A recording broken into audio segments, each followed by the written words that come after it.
Hi, this is Subatomic 105, and the topic for this section of notes is ionization energy, which will come in part 1, and then in part 2, something called photoelectron spectroscopy.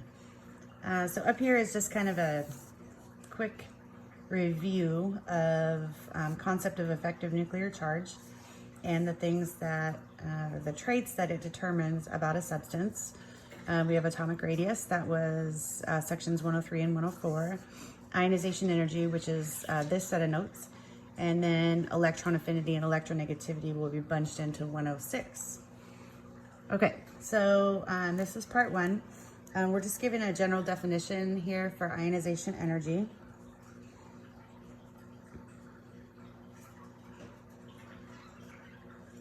And ionization energy is the energy needed to pull one electron away from an atom.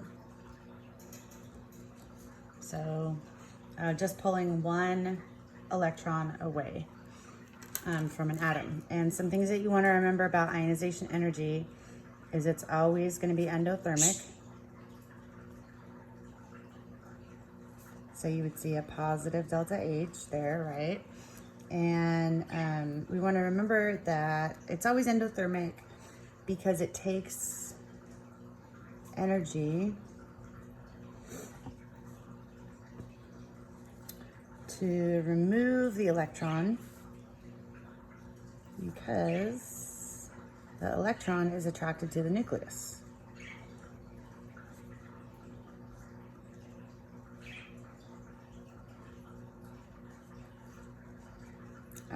Obviously the electrons are negative and the nucleus, which is made up of protons and neutrons, is positive. So there's a Coulombic attraction there.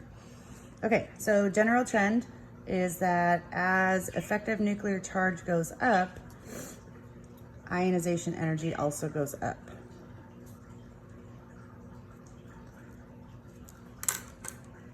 And so the general trend that we would see if we were looking at the periodic table, sorry that's so wonky, you would see as you go up and to the right, ionization energy will be increasing. That's just the general trend for ionization energy. And that would be as a result of the effective nuclear charge. And the effective nuclear charge is determined, of course, going up the family by the number of layers of electrons. And as you go across the period, by not only the number of layers of electrons, but because they would be the same in the same period, but the number of protons increases as you go across. So we want to remember that. Okay, so a couple of AP applications for ionization energy. Let me just think if I can do this all in one shot. So applications, we'll call that AP applications of ionization energy, the idea of ionization energy. And so we'll put it into writing equations and what else? Ionization energy applications will be writing equations and then noble gas configurations, or we'll say ionization energy data analysis. Okay, so the first one is writing equations. So we'll call this number 1 and number 2. First one is writing a series of equations to show ionization energy.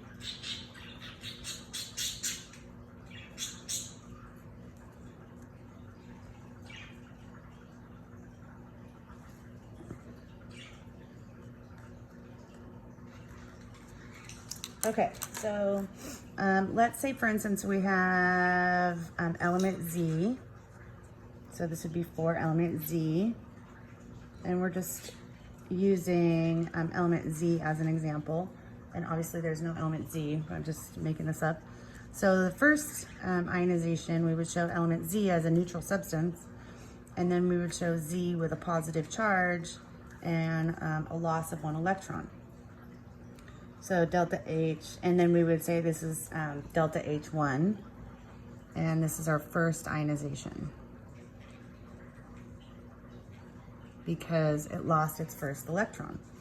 Okay, so the second ionization, we would have the Z plus as our reactant, so we bring this guy down, and we lose another electron, but now the zinc, or not zinc, sorry, element Z would have a +2 charge. So we would have delta H2, and this would be our second ionization. Okay, and continuing on that same, oops, I wrote zinc, dang it. On the third ionization, we would start with Z +2, we'd lose another electron, and then this would become Z +3. And we would say this is delta H3, and this is our third ionization. And so you want to remember, like, well, this is what's called a series of ionizations, or ionization series. And some things to remember about this is that delta H1 is always going to be less than delta H2 and will be less than delta H3. If there's a delta H4, it would be less than that. And that general trend is because as the ion becomes more positive,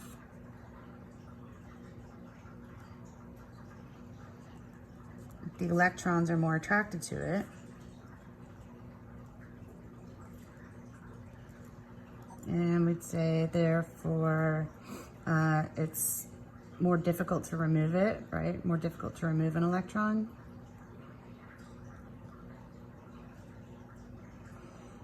And therefore, ionization energy would go up. Whoops. Okay, so if we were asked to also to write like the first set of equations, or the set of equations for aluminum, aluminum's ionizations would look like this.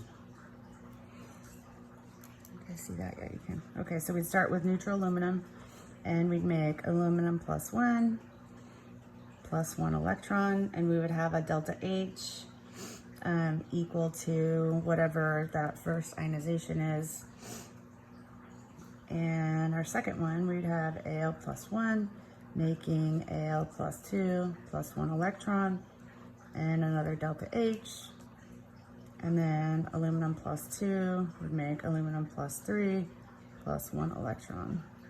And we'd have another delta H. So this would be 3, 2, 1. Okay. So